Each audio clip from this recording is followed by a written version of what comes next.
Hey everybody, it's just Chrissy with another video, and today I'm going to talk about how I got rid of my dandruff.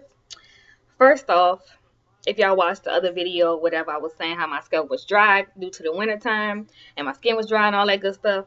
So the first thing I did was to go through my hair and use this sulfur 8, and I don't like the smell at all.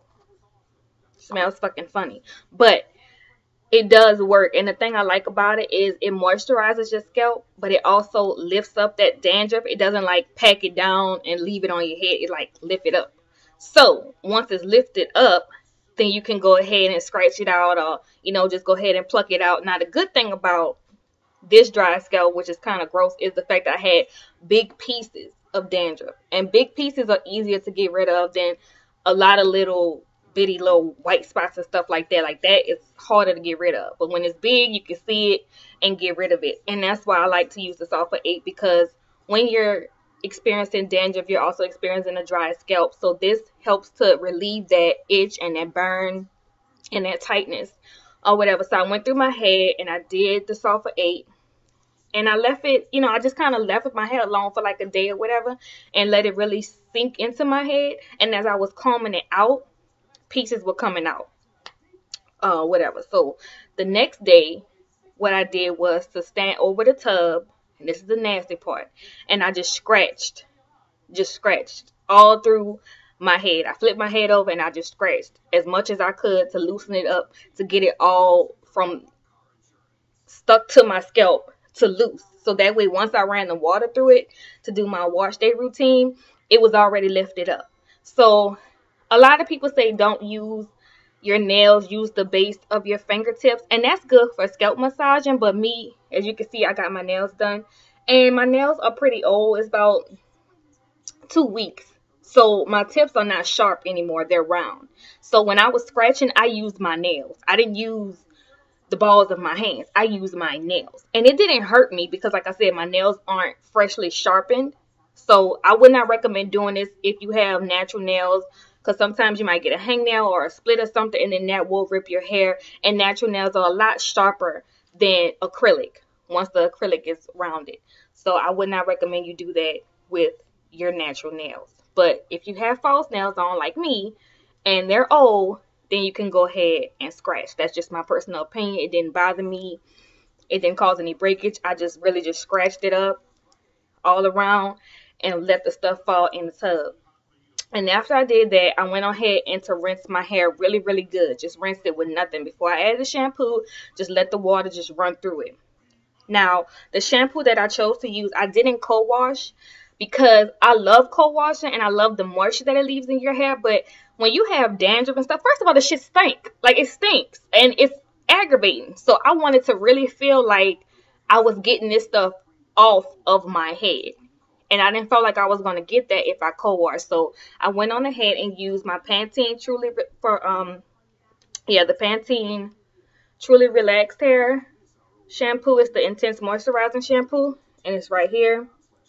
And I got this for about, it was like $3 or $4 at the what that was, Dollar General, one of them damn places, Dollar General or something like that. It's not very expensive, but it has 72-hour moisture, all that good stuff. It has coconut oil and jojoba oil in it, and it said it cleans and helps restore moisture to relaxed hair. And this stuff is really, really good. It does not leave your hair feeling like really stringy and stuff like that, how some shampoos does. It doesn't make it as moisturized as a co-wash, but it gets the job done. So I use that. The next thing I use, I do have Head and Shoulders in my stockpile or whatever, but I need to get a different one, because sometimes Head and Shoulders, I just don't like the way it feels on. It leaves my hair feeling. I don't like it. It does work though for dandruff, so, but I just don't like it. What I choose to use instead of that is the clear shampoo, and that is Scalp and Hair Therapy. I use the moisturizing dry scalp. And if you've seen clear commercials, they always talk about how you have to take care of your hair from the root, starting there with the scalp. And that's their little claim to fame or whatever. But they really do have a good line especially for your scalp. Like this one is moisturizing dry scalp. It's specifically for that. So I went on ahead and I used that, and it gave me really, really good slip, and it didn't irritate me or anything like that. It made my scalp feel really soft or whatever, and it toned down a lot of that tightness that I was experiencing due to the dandruff. And I think it's a really good product. What does it say on the back? It says clinically proven to help restore scalp's natural moisture balance, leaves hair strong and beautiful from root to tip or whatever. So it's good, and it moisturizes, gives you really, really good slip. And I just used those two products, and then I went to go moisturize my hair. I mean, deep condition my hair as I would any other day. But I made sure I did that first. That's the only thing I changed in my regimen, was what I chose to wash and condition with or whatever. So after I did that, I deep conditioned my hair. I let it sit for maybe like an hour or whatever, and I washed it out. I let it air dry, and then I blow dried it. And when I blow dried, a lot of that shit came. It was on the floor. It was gross. I had like dime-sized pieces of dead hair. I mean, not dead hair, but dead skin on the floor. But better on the floor than in your head. So that's how I know it works. And as you can see, I don't see any pieces of dandruff.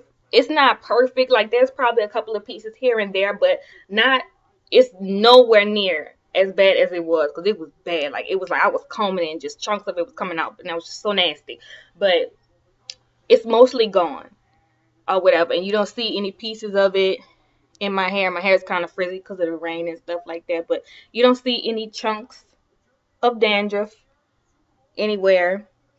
And so that's how I know that it works. So if you do have problems with dandruff due to the winter time, switch up your regimen a little bit. Try to add anti-dandruff shampoo or conditioner or whatever. Make sure you scratch that out, rub it out, however you want to do it. And like I said, once again, sulfur 8 is really good to use to get that stuff off your scalp, because sometimes regular grease just leaves it. It's like glue. It don't go nowhere. It just sit there and get more and more nasty. But the sulfur 8, it moisturizes and it gets that stuff up. And once it's up, you can get rid of it. If it's stuck, it's hard to get rid of. I don't care how much you wash. The minute that you dry, it's going to be right back. So that's my recommendation for people with dandruff. If you have any questions or comments, leave them down below. And it's just Chrissy, and I'll see y'all next time.